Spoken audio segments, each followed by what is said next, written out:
اعوذ باللہ من الشیطان الرجیم بسم اللہ الرحمن الرحیم رب اشرح لی صدری ویسر لی امری واحلل عقدۃ من لسانی یفقہوا قولی رب زدنی علما اللہم فقہنا فی الدین اللہم حاسبنا حسابا یسیرا۔ السلام علیکم ورحمۃ اللہ وبرکاتہ۔ ایک پتے کی بات ہے، یہی آپ ٹاپک سمجھ لیں، بات سمجھ لیں، بات ہی ہے۔ بہرحال وہ یہ ہے کہ اندھیرا آئے، اگر اندھیرا آئے نا تو اندھیروں کو نہ کوسیے، بلکہ کیا کریں، بلکہ چراغ جلا دیجیے، بلکہ کیا کریں، چراغ جلا دیں تو کیا ہوگا کہ اندھیرا خود سے ختم ہو جائے گا۔ یہ ایک بڑا اچھا نکتہ ہے جو ہمیں علماء کرام بتاتے ہیں، اور اس میں یقین کریں بہت بڑی بات ہے، اس ایک لائن میں بہت بڑی بات ہے کہ اندھیرے کو نہیں کوسنا بلکہ چراغ جلا دینا ہے۔ اور یہ دیکھیں کہ یہ قدرت کا اور فطرت کا قانون ہے۔ کیا ہوتا ہے کہ جب رات اندھیری ہو جاتی ہے، گھپ اندھیری رات ہے، تو اس کے بعد ایسا تو نہیں ہوتا کہ اللہ تعالی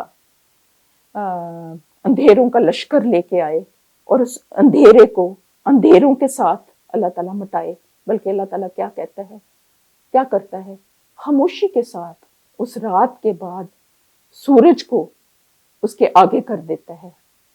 جب رات کے اندھیرے کے بعد اللہ تعالیٰ سورج کو اس کے آگے کر دیتا ہے تو دن کی روشنی پھیل جاتی ہے۔ تو یہی ایک سمجھنے کا نقطہ ہے، اور اس میں بہت ایک اہم راز بھی پوشیدہ ہے۔ وہ کیا راز ہے؟ وہ راز یہ ہے کہ ہم اپنے حصے کا کام کر لیں، ہم اپنے حصے کا کام کر لیں۔ کم از کم اگر ارد گرد اندھیرے ہیں، اندھیروں کی بھی کئی قسمیں ہیں نا، جہالت اندھیرا ہے، علم روشنی ہے، ہم علم حاصل کریں۔ علم سے کیا ہوگا کہ جہالت کے جو اندھیرے ہیں وہ چھٹ جائیں گے، یہ ہم کریں۔ اگر کسی اور طرح کے اندھیرے ہیں، زیادتی کے اندھیرے ہیں، ظلم کے اندھیرے ہیں، ظلم بھی تو اندھیروں کی شکل میں ہوگا نا، تو ان کو ہم ختم کریں۔ اگر ہمارے پاس اتنی قدرت اور طاقت نہیں ہے کہ ہم اجتماعی سطح پر کچھ بڑا کام کر سکیں، تو ہم یہ تو کر سکتے ہیں نا، کم از کم ہم یہ تو کر سکتے ہیں کہ اپنی ذاتی حد تک ہم کسی کے اوپر ظلم نہ کریں، کیونکہ آپ صلی اللہ علیہ وسلم نے یہی فرمایا تھا نا کہ مسلمان وہ ہے جس کی زبان اور ہاتھ سے دوسرے مسلمان محفوظ رہیں۔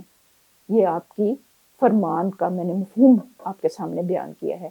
یہ تو ہم کر سکتے ہیں، اور یہ بہت آسان ہے، کوئی اتنا مشکل نہیں ہے، یہ ہم کریں۔ پھر اس کے بعد کیا ہے کہ آپ صلی اللہ علیہ وسلم نے ہمیں کیا تلقین کی ہے کہ جب آپ دین کی طرف آتے ہیں تو اس میں اعتدال کا رویہ اپنانا ہے، اور اس سے بھی کیا ہوتا ہے کہ زندگی کا سفر جو ہے وہ آسانی سے کٹ جاتا ہے۔ آپ ہنستے بھی تھے، ہنساتے بھی تھے۔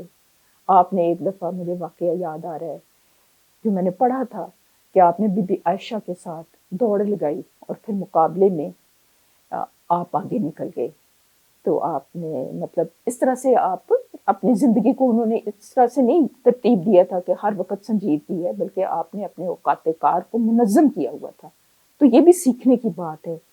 کچھ آپ کا جو ٹائم تھا وہ آپ جو غیر ممالک کے جو سفیر وغیرہ ہوتے تھے یا اس طرح کے مطلب آپ کے معاملات ہوتے تھے، ان کے ساتھ آپ وہ لگاتے تھے، کچھ صحابہ کے ساتھ لگاتے تھے، ان کی تربیت کرتے تھے، اور کچھ جو وقت تھا آپ اس پہ عبادات کرتے تھے اور اپنی فیملی کے ساتھ ٹائم گزارتے تھے۔ تو اس طرح سے بھی یہ سیکھنے کی باتیں ہیں جو ہم نے سیکھنی ہے۔ آپ کی سنت سے ہم نے ان کو سیکھنا ہے۔ پھر یہ ہے کہ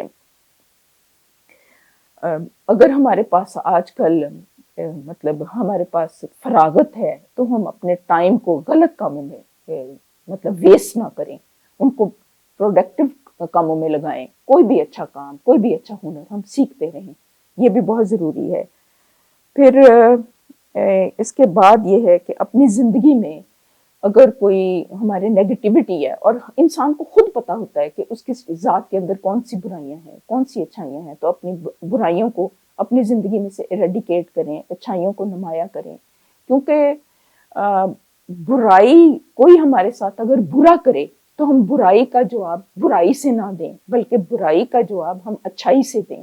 یہ بھی قرآن پاک میں اللہ تعالیٰ فرماتا ہے کہ اگر تم برائی کا جواب اچھائی سے دو گے تو پھر کیا ہوگا کہ وہ تمہارا جو دشمن تھا وہ بھی تمہارا ساتھی بن جائے گا. تو ان چیزوں کو اپنی ذہن میں ہم نے لے کے آنا ہے. قصہ مختصر یہ ہے کہ ہم نے اپنی زندگی میں سے اندھیروں کو، اگر ہم چاہتے ہیں کہ ہماری زندگی میں سے ظلم کا اندھیرا ختم ہو، ہماری زندگی میں سے جہالت کا اندھیرا ختم ہو، ہماری زندگی میں سے کسی طرح ہر طرح کی بے اعتدالی ختم ہو، اور ہم جو ہے محفوظ اور مامون اور امن والی زندگی گزاریں، تو ہم کیا کریں؟ کیا کریں؟ ایک ہی نقطہ ہے کہ ہم اندھیروں کو نہ کوسیں، ہم اپنے حصے کی شمع ضرور جلا لیں. یعنی ہم شکوہ شکایت نہ کریں بلکہ کوئی پازیٹیو کام کریں. اور خاص طور پر آج کل کے حالات میں، جب کہ یہ ملک میں ایک طرح کی بے یقینی کی کیفیت ہے، استحکام نہیں ہے، اور باہر جو ہو رہا ہے وہ آپ بھی جانتے ہیں. مسلمان جو ہیں وہ بالکل اسی طرح ہے جیسے سوئے ہوئے ہیں. ان کی غیرت و اہمیت جو ہے وہ بالکل ایسے ہے کہ جیسے ان کو کسی چیز کا احساس ہی نہیں ہے. مسلمانوں کے اوپر کتنے ظلم ہو رہے ہیں. میرا اشارہ فلسطین کی طرف ہے. تو ہم اپنے حصے کا کام تو کر لینا. اگر حکمران جو ہیں اس بارے میں ان کے اگر ہاتھ بندھے ہوئے ہیں، ہم یہی کہیں گے نا، اور کیا کہہ سکتے ہیں، کیونکہ تنقید سے تو کچھ حاصل نہیں ہے. اللہ تعالیٰ ان کو یہ توفیق عطا فرمائے. لیکن ہم اپنے طور پر جو کر سکتے ہیں وہ کر لیں. وہ ہر انسان خود سوچے کہ وہ اس طرح کے دور میں وہ اپنے حصے کی شمع کیسے جلا سکتا ہے. ہم اپنے حصے کی شمع ضرور جلائیں، بجائے یہ کہ ہم دوسرے کے اوپر مطلب تنقید کریں. تو یہ میرا آج کا خاص پیغام ہے کہ ہم نے اپنے حصے کا کام ضرور کرنا ہے، خواہ جیسے بھی حالات ہوں. اللہ تعالیٰ آپ سب کا حامی و ناصر ہو. والسلام وآخر دعوانا ان الحمدللہ رب العالمین. اللہ تعالیٰ مسلمانوں کی خصوصی مدد فرمائے، ظالموں کے ظلم سے، حاسدوں کے حسد سے، دشمنوں کے شر سے محفوظ رکھے، اور مسلمانوں کے اوپر خصوصی رحمت کی نظر کرے اور ظالموں کا زور توڑ دے. والسلام. اللہ تعالیٰ ہمیں عادل حکمران نصیب فرمائے، اہلیت والے حکمران نصیب فرمائے.